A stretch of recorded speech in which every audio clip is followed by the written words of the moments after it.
Welcome to Long Story Spoken. Long stories, spoken simply. Welcome back to Long Story Spoken. I'm your host, Katie, and today we have a very special guest joining us.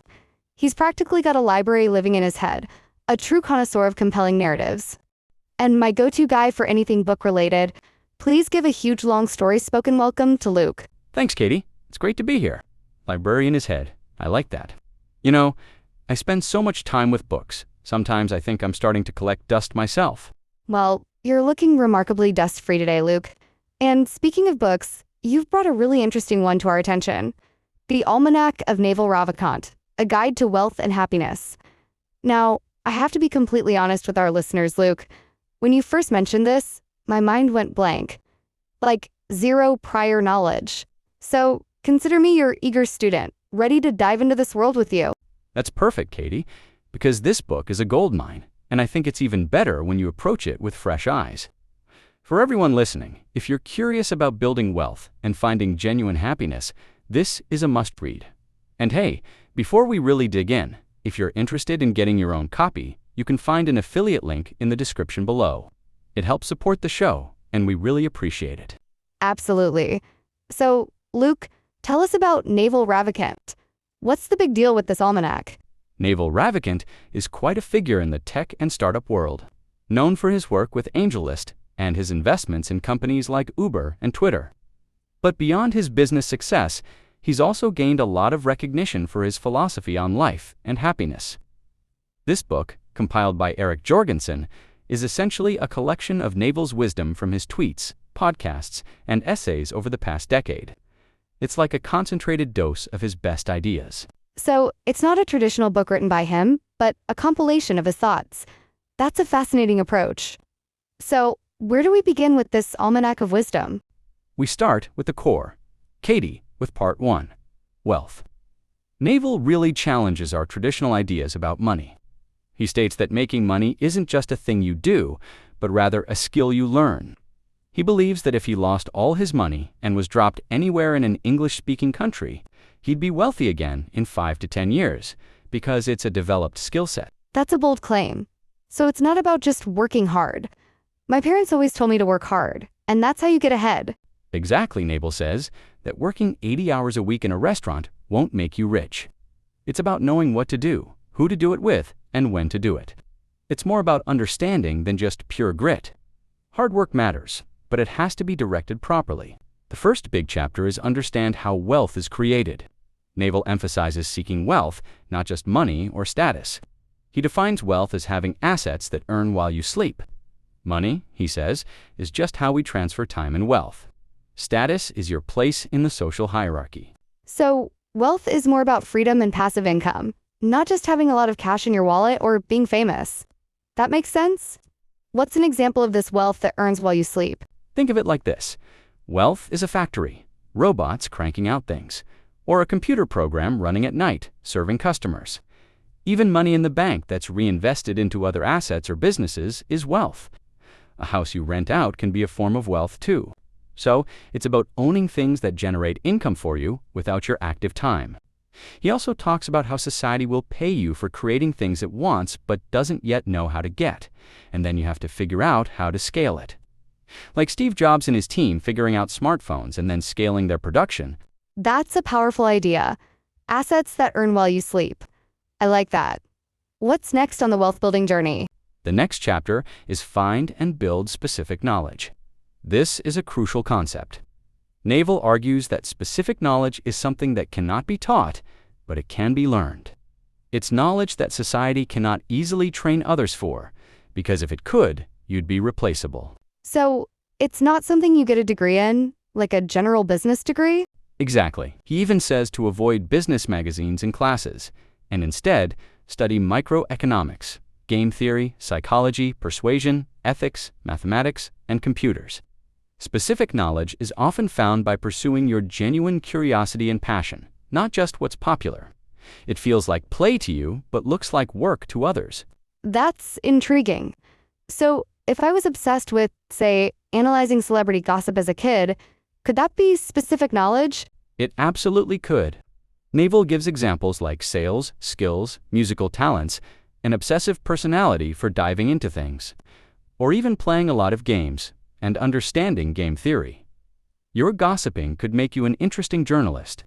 He mentions that specific knowledge is a unique combination of your DNA, upbringing, and passion. It's something you picked up effortlessly as a kid or teenager, something others noticed in you without you even considering it a skill. That's a light bulb moment for me. So, essentially, find what you're naturally good at, what you enjoy doing, and what feels like play, because that's where your unique value lies. Precisely. And then, you combine that with play long-term games with long-term people. This means choosing an industry where you can build lasting relationships and where the returns come from compound interest.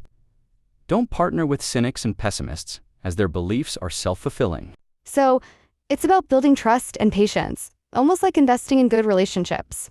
Exactly. The next point is take on accountability. This is about taking business risks under your own name, because society will reward you with responsibility, equity, and leverage.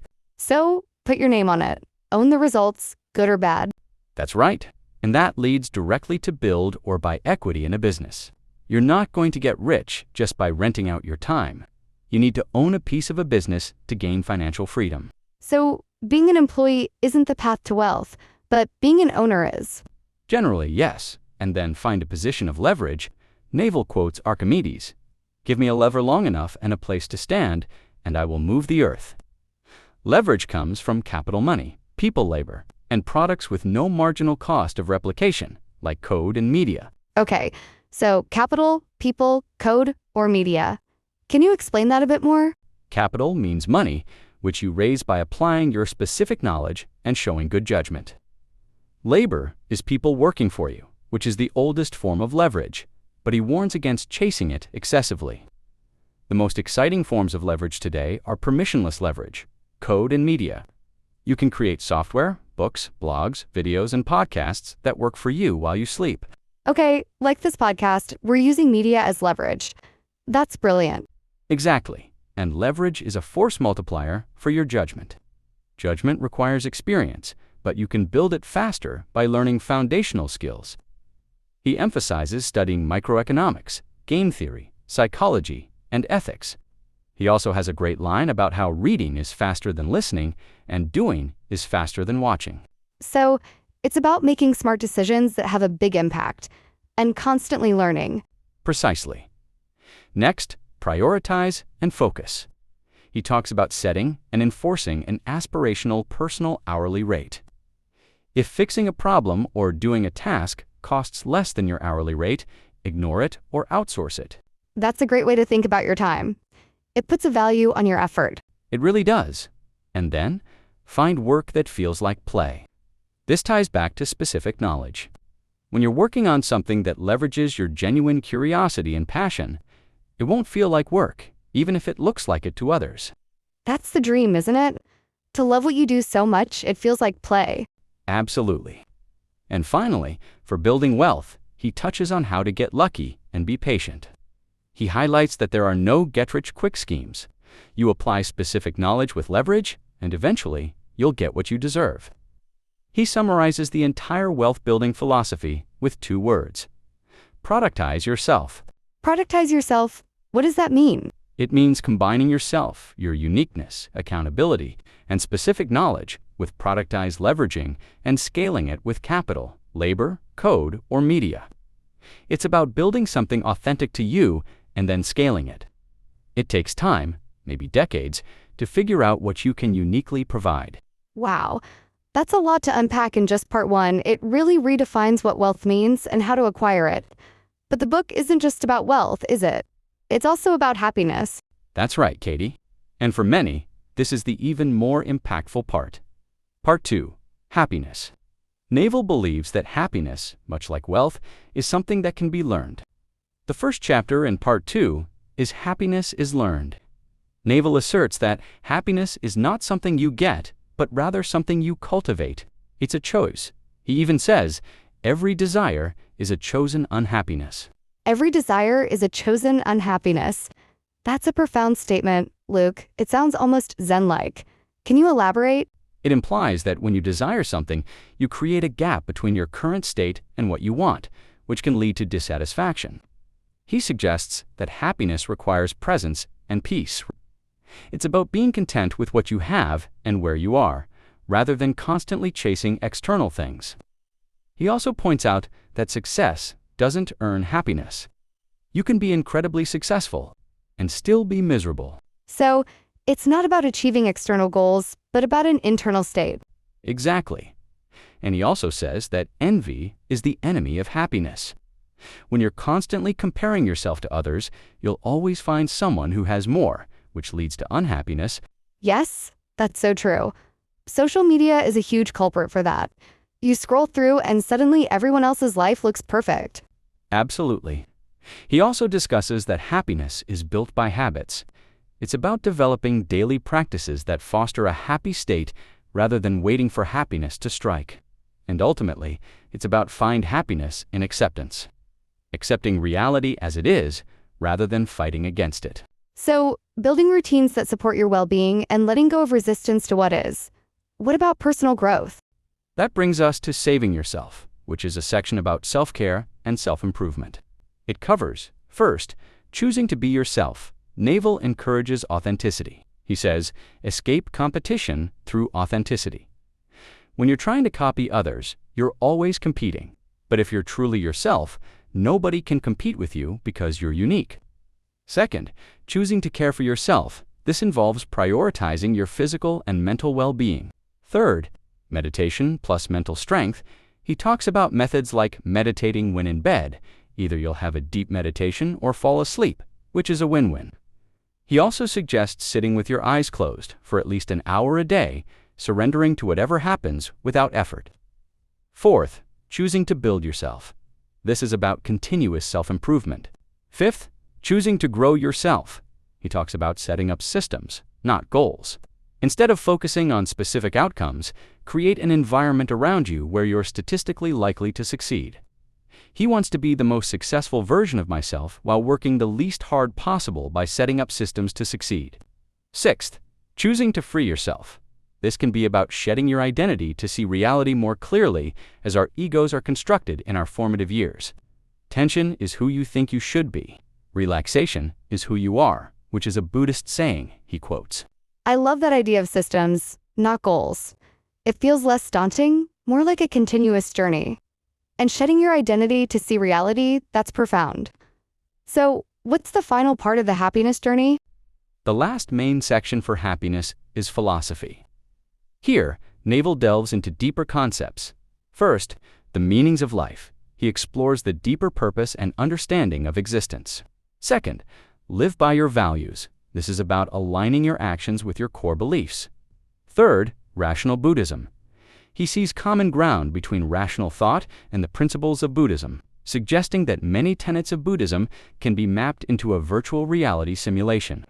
He defines wisdom as understanding the long-term consequences of your actions. Fourth, the present is all we have.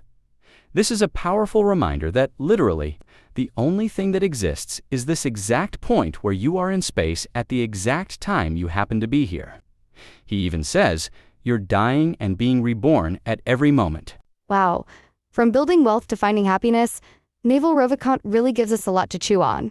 This book sounds like it's full of timeless wisdom. It truly is, Katie. It's a guide to thinking more clearly and living more intentionally. It's not about quick fixes, but about building lasting principles for a good life. Well, Luke, you've done an amazing job of making this complex almanac accessible and engaging. I feel like I've just scratched the surface, but I have a much better understanding now. Thank you so much for bringing this book to Long Story Spoken. My pleasure, Katie. Always happy to share a good book. And to all our listeners, we hope this conversation has sparked your curiosity about the Almanack of Naval Ravikant. Remember, if you want to dive deeper, you can find the book using our affiliate link in the description below. Before you go, if you enjoyed this episode, please hit that like button, share it with your friends, and most importantly, subscribe to Long Story Spoken for more insightful conversations. We love hearing from you, so leave a comment with your thoughts on Naval's ideas. Thanks for tuning in, and we'll catch you next time.